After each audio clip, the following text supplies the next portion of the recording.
weekly segment on all things considered, breaking down the week's transit news. Joining us, WNYC's transportation reporter Stephen Nesson and Ramsey Khalife. So New Yorkers who recently rode the subway know that things have not really been great recently out there with all the problems happening. Ramsey, you've been looking into the numbers for June and July. Can you just walk us through what you found? Yeah, I looked at 3 different data points to kind of understand some of the pain riders have been experiencing so far this summer after big infrastructure failures. So you remember the power outages at West 4th Street. Yeah. Mm-hmm. You can remember that there was the flooding that really put the 1, 2, and 3 trains in some trouble. One data point I focused on was major incidents. The MTA defines as when the subway experiences 50 or more delays from an incident. Riders can imagine how disruptive that is when your entire train line is down. Oh my God, you're stuck at a station for more than 20 minutes or worse, maybe stuck inside a tunnel. There were the most major incidents in June and July this year since June and July of 2018. Wow. And the MTA says this was due to those few incidents, the flooding, the power outages, and that it really skewed the data. But there's also all the delays that we found because of infrastructure or equipment failures. Think aging, electric, and signal systems. Those were the highest in July since the MTA started sharing this data 5 years ago. But the MTA points to their on-time performance metric, basically how often a train gets to its destination on time within a certain window, typically 5 minutes. That number is relatively high, and it's about to be the same as last summer. The MTA doesn't think it's a fair picture just to look at the June and July data, but they're yet to share their major incidents and other delay data information for August, and I'm sure we'll be giving it a look once that's up. Totally. And it is always tricky to parse historic subway metrics. That's because the goalposts have changed somewhat over the years. While the MTA does include a lot more data online now, it's also adjusted schedules over the years. It's reduced some service on lines, increased on others, which makes taking a historic look kind of tricky. There's also electronic signals on some lines, so it's not all apples to apples comparisons across subway lines. Yeah. But like Ramsey was saying, the metrics focused on the rider's experience, like how long you wait for a train, how long your trip is. Most people don't ride end to end, so that on-time performance number doesn't mean a lot to most riders. But even still, all of those numbers took a hit this summer, and a lot of the reasons, like Ramsey mentioned, are about the infrastructure being beyond its useful life, the phrase the MTA likes to use.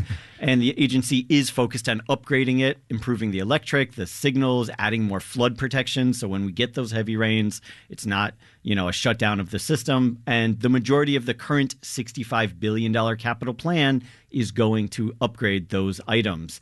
But again, those aren't things that will improve overnight. It may take years to see the benefits. Okay, well, we're being kind of hard on the subways, but let's move over to the city's bus lines, which got a report card today, right, from Comptroller Brad Lander.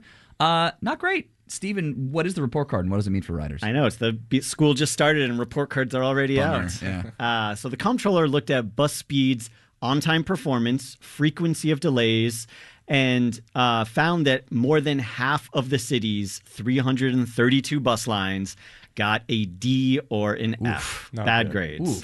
Yeah. The borough with the worst grades was Manhattan, where 73% of buses failed to get better than a D. Lander blames mostly bad traffic for that. He did give at least one bus in each borough an A. Okay. Congrats, kudos to the Q60, runs from LaGuardia to Harlem. Nice. The B31 from Gerritsen Beach to Midwood and Brooklyn, BX29 in the Bronx, and Q35 in Queens. 2 Staten Island buses as well. Okay. But Lander isn't just doing this for sport. He wants the MTA to study the performance on each line and make it a point for them to increase the performance line by line, maybe make small improvements each year to the worst lines, something that the public can track and see.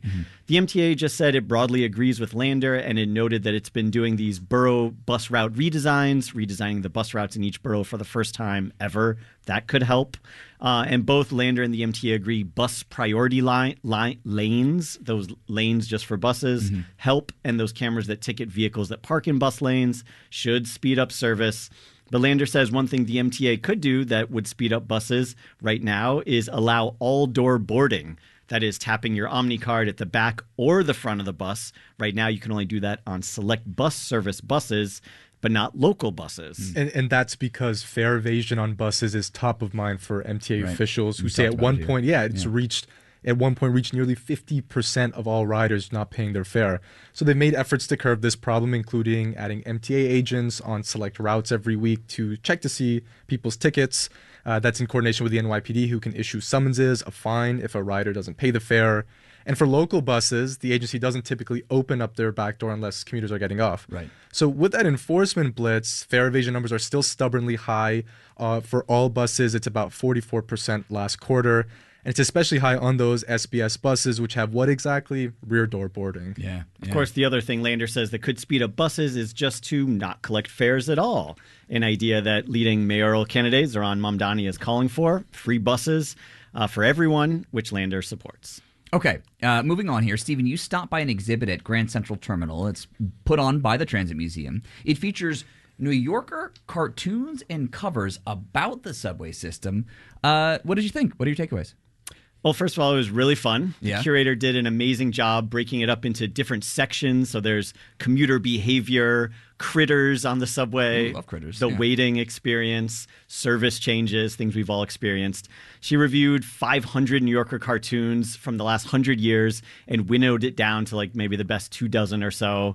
And, you know, it really captures the experience of like being on the subway system. They have one from the very first issue of the magazine from 1925, where a guy is wiping the grime off a subway car next to a sign that says, "Please help us keep the L in subway clean." I think he's just cleaning it so he could see where his stop is. But it's, you know, the irony is there, the New Yorker humor, even from the very beginning.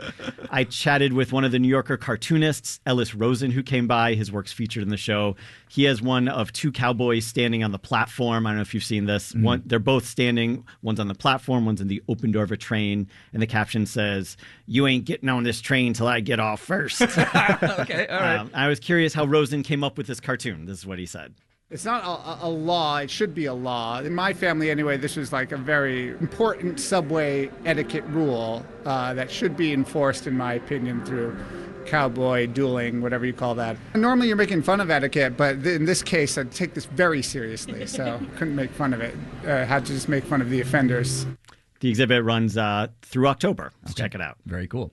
All right. Every week in our On the Way newsletter, we answer a question from a curious commuter. This one is from Barbara in Manhattan, who asks, officials are still touting the success of congestion pricing, but it seems to me that the bad old days are coming back a little. Are there any recent stats, or are they still using the early numbers? So, Barbara, if you're referring to the bad old days as Manhattan's traffic before congestion pricing, you might have been noticing how busy the city gets during the peak summer tour seasons in June, July, and August.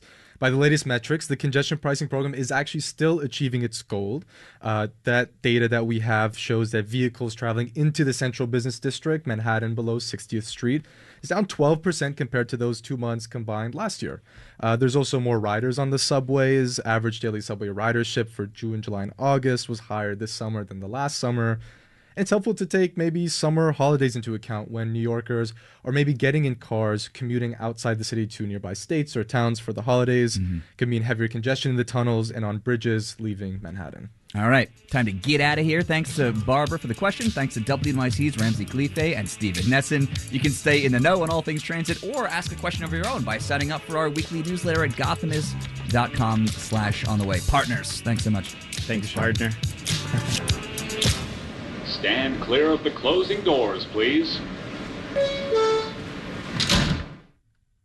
It's WNYC. Marketplace coming up next on the show tonight. While the Federal Reserve is headquartered in Washington, D.C., it's made up of 12 regional banks, each with its own leadership. Each district was doing its own thing, and the policymakers thought maybe we should make it more consistent across different regions. The origin of the regional bank system and its role in the economy today. That's coming up on Marketplace. We'll be back with All Things Considered at 7. WNYC receives support from Netflix, presenting The Thursday Murder Club, a whodunit about 4 irrepressible retirees who solve cold case murders for fun, starring Helen Mirren, Pierce Brosnan, Ben Kingsley, and Celia Imrie. Now playing only on Netflix. Rated PG-13. This is WNYC 93.9 FM and AM 820, NPR News and the New York Conversation.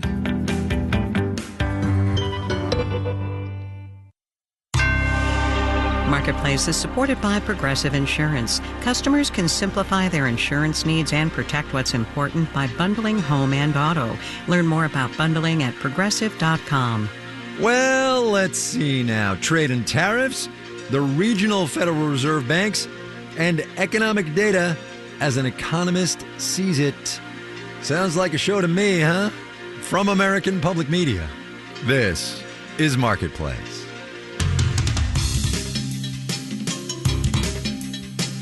Marketplace is supported by Bitwarden Password Manager. Bitwarden is designed to offer password security for any device at any location, securing both sensitive business information and personal accounts. Learn more at bitwarden.com.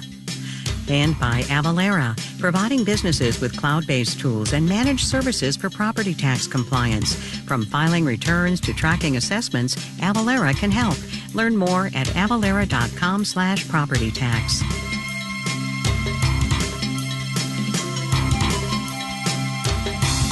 In Los Angeles, I'm Kai Rizdal. It is Thursday today, 4 September. Good as always to have you along, everybody. From the Bureau of Economic Analysis today came news of imports into this economy. Technically, the report is called International Trade in Goods and Services for the month July 2025. They were up, actually, about 6%, which, if you think about the timing, does kind of make sense. Importers in July trying to load up on inventory before most of the president's tariffs actually hit in August. But one data point does not sufficient analysis make, as we all know, and there is other more recent data that suggests imports have been slowing down. Among them, Exhibit A, shipping costs. Container rates have been falling for 12 weeks straight now. That's according to the Drewry World Container Index. Supply-demand, of course, being the operative economic model there. Marketplace's Justin Ho gets us going and explains what it all means.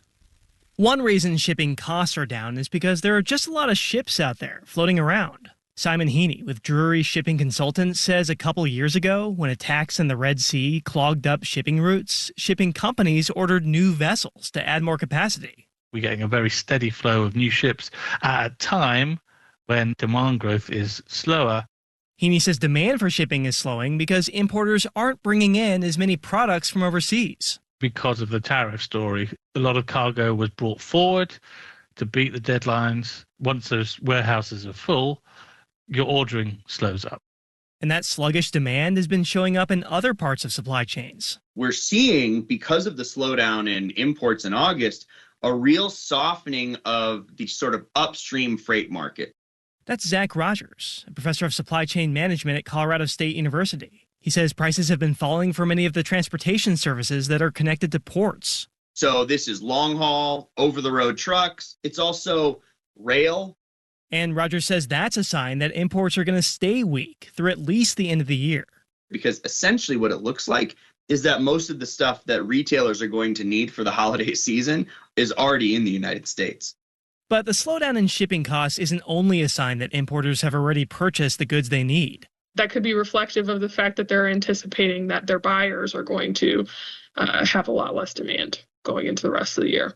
That's Megan Schoenberger, senior economist with KPMG. She says consumers have already been pulling back this year. We've seen that sort of in the GDP, that in the first half, there was a pretty large slowdown from the second half of last year. And Schoenberger says there are plenty of signs that consumer spending will keep slowing down this quarter and maybe into the next. It's not as if the consumers are flashing red, but there are some metrics that are flashing yellow. Consumers are pushing back against price hikes. There are particular signs of stress in low-income households, and that's starting to creep up into the middle-income households as well. Schoenberger says that slowdown will continue once the cost of tariffs pushes consumer prices even higher. I'm Justin Ho for Marketplace. On Wall Street today, honestly, traders seemed kind of optimistic ahead of tomorrow's all-important August unemployment report. We will have the details when we do the numbers.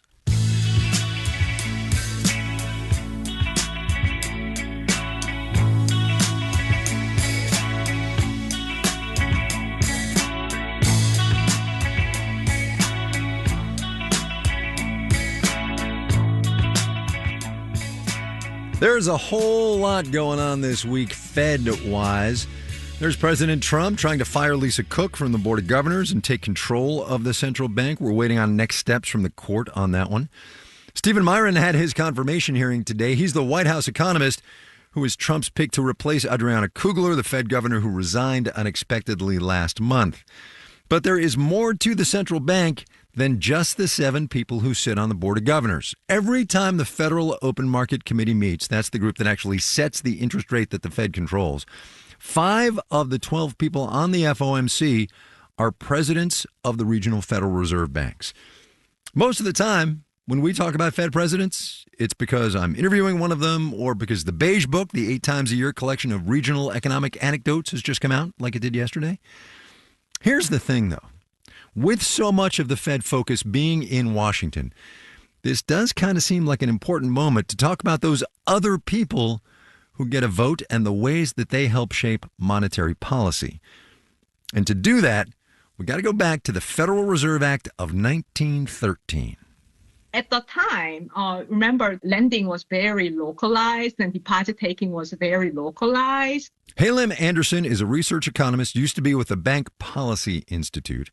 And back in 1913, she says, Congress wanted a central banking system where interest rates could vary by region. It made sense that each region would have own a reserve bank that can accommodate economic conditions of that place. Think about it for a second. The economy in, say, New York was really different from the economy of St. Louis or San Francisco or Dallas. So Congress created 12 regional banks in big population centers, based on the 1910 census, by the way, if you're wondering how that distribution worked. And those banks got to set their own monetary policy until the 1930s. During the Great Depression, there was no centralized policy. Each district was doing its own thing. And the policymakers thought maybe we should make it more consistent across different regions. Which is how we got the Board of Governors and more centralized central bank power in Washington, as Halem said. You fast forward to today, and regional banks do still get a vote on interest rates, yes, but they do a bunch of other stuff, too. Jeremy Piger is a professor of economics at the University of Oregon. Back in the day, though, he in turn worked for both the Federal Reserve Board in Washington and the St. Louis Fed. They were actually quite different positions. Economists at the Board of Governors are there mostly to support the chair and the other 6 governors. At the regional banks, though? There's more time given to production of economic research that is meant to be published in scholarly journals. And the banks do tend to carve out niches for themselves. The Philly Fed, for example, focuses on publishing consumer finance research. Cleveland makes daily inflation forecasts. San Francisco? It's cash services. Galena Hale is an economics professor at UC Santa Cruz. She worked at the San Francisco Fed for 14 years. The research the regional banks put out helped contribute to the Fed's overall understanding of the economy, region by region, and centralized as well. Regional Fed presidents are chosen by independent boards of directors at those regional banks. We had the chief marketing officer of Costco, CEO of Panda Express, CEO of Alaska Airlines. They make their pick. It goes to the Board of Governors in Washington, which then gets to make the final choice. Regional Fed presidents don't need to go through congressional approval. They're just approved by the Board of Governors. So there is this insulation, but it's not impermeable. Speaking hypothetically here, if you were to have a Board of Governors highly compromised in people's assessment of their independence, then the Reserve Bank presidents become even more important in that just the basic math of FOMC decisions, they can provide a counterbalance to the Board of Governors. That counterbalance, though, that insulation is going to be not hypothetically tested in February when all 12 regional bank presidents are by statute up for reappointment by the Board of Governors, a board that President Trump is trying right now to take control of.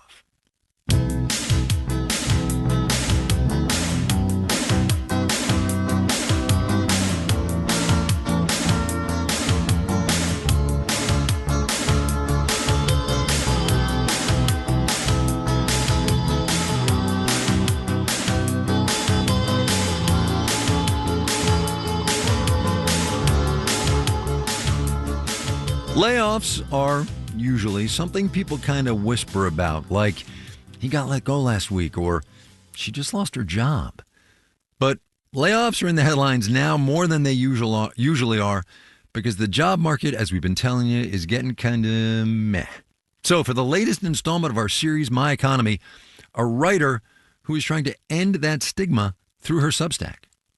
My name is Melanie Ehrenkrantz. I am the creator of Laid Off, the coolest place on the internet to talk about being laid off. I come from journalism, and so I am not a stranger to layoffs. I have witnessed a lot of my endlessly cool, smart, talented friends lose their jobs, and I realized there wasn't a lot looking deeper into the experience of the layoff, looking into what was going on in that person's life at the time. And I was like, I want to start Laid Off. I want to talk to people. It's going to be a newsletter. Let's just see how this goes. When all of the news around federal worker cuts were in the headlines, I pretty quickly knew these were people that I wanted to talk to. And after I posted just the first interview with a federal worker, a lot more people came out of the woodwork. And I think seeing the response to those initial stories really emboldened people to want to share what happened to them. Given that my audience is primarily people experiencing job loss, I try to be really mindful about how I'm monetizing the actual content. And that's why all the interviews are always free. Brands can sponsor a newsletter, and baked into the cost of the sponsorship, 10 readers are treated to coffee on the brand. They get digital gift cards to a local coffee shop. So really just trying to figure out ways that are true to the mission. So I am making money. It is definitely a side hustle and what I imagine it will be for the foreseeable future, but that is okay because it's a project I'm really passionate about. I definitely think there's still a lot of shame around the experience, but I think that's changing, especially as more and more people are sharing what's happening to them. I get a lot of emails still of people who find the newsletter and say, I've never told anyone that this happened, or I maybe just told my partner. I felt like it was a personal failure, but they're now seeing, I think, through Laid Off, but also through LinkedIn posts and through people being a lot more vocal about what they're going through. I think that is a step towards eradicating the shame around the experience and really showing people that it's not a personal failure and has nothing to do with their value as a person or a worker. Melanie Ehrenkrantz there. She lives here in Southern California. You know, this series, I know I say this all the time, but it's true. It just does not work without you. So whether you are staying the course or making a pivot, tell us about it. Marketplace.org/myeconomy.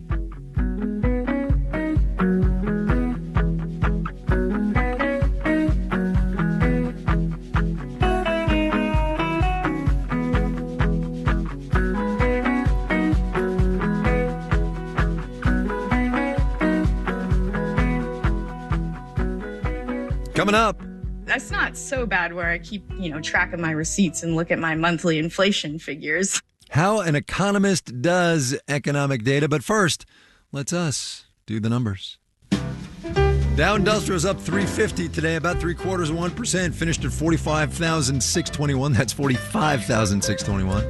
The Nasdaq added 209 points, about 1%, 21,707. The S&P 500 gained 53 points, 0.8%, 65.2. Goldman Sachs wants a slice of Americans' 401k, so it's investing up to $1 billion in T. Rowe Price. That'll give the latter's clients a chance to put some of their retirement savings into the former's private investment vehicles.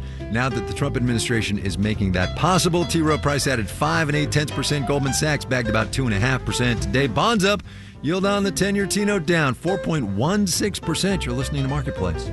The Numbers is supported by Odoo.com, your entire business on one platform. Marketplace is supported by Mercury. Mercury is a fintech that helps entrepreneurs do more with their money. They offer banking, credit cards, invoicing, and more all in one place. Learn more at Mercury.com. And by Solidigm. Today's AI ambitions require a different approach to storage. Solidigm offers solid-state storage solutions optimized for AI with higher capacities, greater speed, and energy efficiency. StorageForAI.com.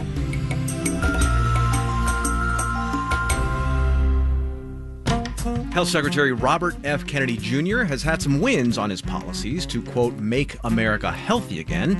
Some states have passed laws banning food dyes and requiring labels on ultra-processed foods. We have been the busiest, most proactive administration in HHS history. How Kennedy is trying to reshape America's health policy on the next Morning Edition from NPR News. Weekday mornings on WNYC. WNYC support comes from the Public Theater, presenting The Other Americans, written by and featuring John Leguizamo and directed by Ruben Santiago Hudson. The New York premiere begins September 11th. More at publictheater.org. You're listening to Marketplace on WNYC. In the 7 o'clock hour of All Things Considered, states vary in their policies for COVID vaccines this fall. That could affect availability and put many at odds with the Centers for Disease Control and Prevention. We'll explore that and much more at 7 o'clock. Stay with us. This is Marketplace. I'm Kai Ryssdal. The Federal Reserve published the Beige Book yesterday. We talked about that a little bit. Tariffs being mentioned 100 times in its 51 pages. Overall, though, most of the 12 regional Fed banks reported, and this is a quote, little or no change in economic activity. But there was a shift in one particular corner of this economy that is of note, and that corner would be lending. Nearly every district reported a modest rise in loan activity. Daniel Ackerman looked into who's getting those loans and what it might mean. The surveys that go into the Beige Book aren't exactly scientific. So Charles Calamiris, professor emeritus at Columbia Business School, doesn't read too much into the rising loan demand. Still, he says, it shows that the economy hasn't collapsed. And small businesses are doing their share, says David Schiff of FTI Consulting. One of the largest upticks that we've seen in this last quarter has been in the really small community banks, which tends to be small businesses going for the loans. That rings true for Robert James II, CEO of Carver Financial Corporation, which owns community banks in Georgia and Alabama. Just in the past few days, we started to see some promising small business loan applications, healthcare-related projects, community development projects like affordable housing. The reason for these new loan applications is what James calls the settling in factor, after months of chaotic policy from the White House. The business community is starting to get a little bit more comfortable with where the economy is going to be going from a policy perspective. And so some of those projects that were sitting on the sidelines are starting to come back around. But not everyone is off the sidelines just yet. Brad Bolton is CEO of Community Spirit Bank in northern Alabama, where he often lends to businesses in the timber industry to help them buy new machinery. We're talking about bulldozers, skidders, log loaders, that kind of stuff. And he's seen a slowdown in these loan applications. It seems like everyone is just trying to make use of what equipment that they have. Bolton says his clients don't want to finance anything new until borrowing costs come down. That's the main thing that I hear right now is unless they just absolutely have to replace something because of age, repair, or just breakdown in general, most folks are just saying, I'm going to wait a few months and see what interest rates do.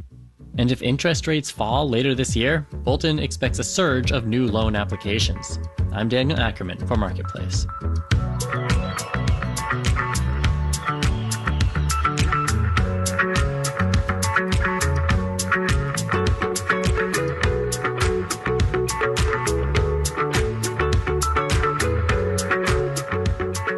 Jobs Day, as regular listeners to this program know, is a big one for economic journalists. So the arrival of the August jobs report tomorrow is going to be a big deal, especially since the kind of downer one that was July. But it's not just us who are glued to our screens awaiting the release of the newest economic data. There are people in all sorts of industries who rely on those measurements. So we got Nicole Survey on the phone. She's an economist at Wells Fargo, and she's going to walk us through what it's like for her on a big economic data day. In this case, the July Consumer Price Index that came out just a couple of weeks ago. Nicole, it's good to have you on. Thanks for having me. Let's go back to Tuesday morning. And you get out of bed at whatever time you get out of bed. Is your first thought, ooh, CPI comes out today? Yes. Not coffee, tea, I have to walk the dog, but CPI? It's CPI comes out today, therefore I should probably get a coffee on the way to work. And what are you, as you approach getting this data, right? 8:30 in the morning Washington time, 5:30 for those of us on the West Coast. What's your thought process going in? So in my role as an economist, going in, I make sure that I know what my expectations are. And then when the data actually hits at 8:30, first thing I'm doing is Googling, like everyone else, BLS CPI, pulling up this You don't indicator. you don't have it bookmarked? I don't actually. Okay, pro tip, bookmark it. I'm just saying. All right, so here's what I want you to do, if you don't mind. Share your screen with me, and let's pull up that CPI report. And I want you to sort of walk me through, first of all, how you scan this thing. Yes. So once you Google BLS CPI and for the bookmarking, you come at the Consumer Price Index landing page here. And then on the BLS website, you can look at the report. Once you Google BLS CPI and for the bookmarking, you come at the Consumer Price Index landing page here. And then on the BLS website, you can look at the report in different ways, but I guess I'm also old school here. I always scroll straight down and I do the PDF version. Okay. Because that gives you all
Wells Fargo has, I'm sure, reams and reams and reams of data at its disposal in-house, right? Its own data. What does the BLS do for you that your own stuff can't do? Yeah, that's a great question. And I think this speaks to not just the BLS, but all government data. You also have the Bureau of Economic Analysis. Right. So as you said, Wells Fargo, massive bank, we're a GSIB, we're one of those globally systematically important banks. And so we do have access to a lot of data, but we don't have access to all consumers, all businesses. Whereas the government is in a better position to have a sample that really truly represents most of businesses and consumers better than even a large institution like Wells Fargo can. Setting aside then for a second I don't want to play this down at all because it's really serious, but the brouhaha over the politicization of government economic data. There are well-known problems with data collection now, right? Survey response rates and lack of resources and all that stuff. Where is that on your list of things to be worried about? Pretty high. If I were to say top 10, it's probably rising to 3, too. I think especially with the payroll report that we got a few weeks ago, you saw that the size of the revision, that was shocking. And if we look underneath the details, we know it's because you see the survey response rates are falling. And the natural conclusion from that is maybe we're not surveying well. And so my immediate gut reaction is maybe I should not take that initial preliminary estimate for July literally, because we know that perhaps the preliminary quality is not great because of these issues with surveying. Does that give you a little bit of feeling? It does, especially when in my world, we serve institutional clients who are trading on this information the minute it drops. And so that's what makes it very difficult is when you're kind of grappling with what do I think the underlying trend of employment growth actually is, and when is that actually going to show up in the data? So let me ask you this then, as a sort of a way to bring this home. Are you able to, when you are out at your local Piggly Wiggly shopping for eggs or milk or whatever it is, can you separate all this data that you see from sort of how you think about your daily life? I don't think I can, honestly. I'm so deep in this now. When I'm out, that's not so bad where I keep, track of my receipts and look at my monthly inflation figures. Nicole Cervi's personal inflation figure, right? But I do notice it. So, for instance, I remember in the CPI report before this one, I knew that avocado prices were just through the roof because I was making a guacamole. And I was so glad to see it validated when I saw the report. Things like that, where I will make note of prices that I'm noticing when I'm at the grocery store, and I'll go ahead and check it when I get the CPI report next month. The economy is real life, people. Nicole Cervi at Wells Fargo. Thank you, Nicole. Thanks.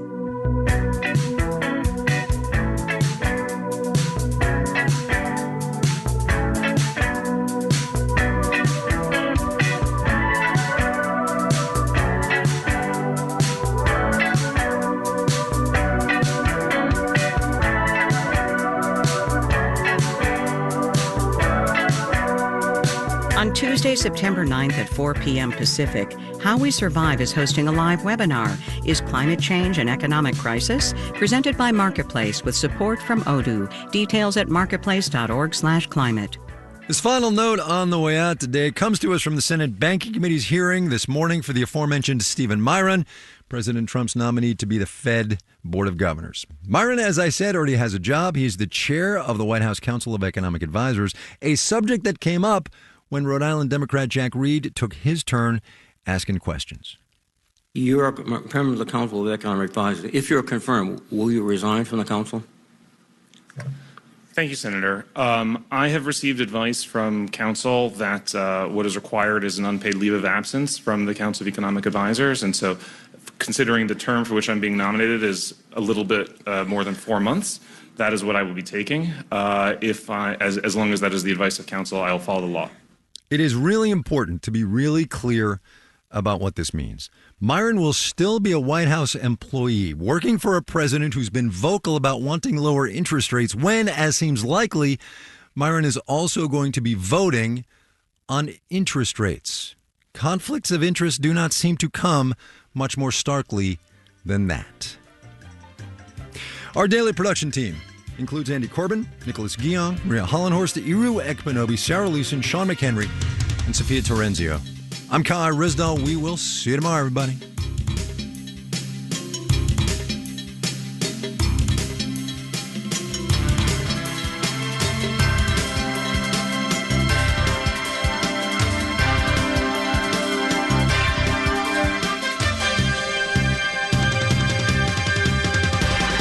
This is 8 p.m.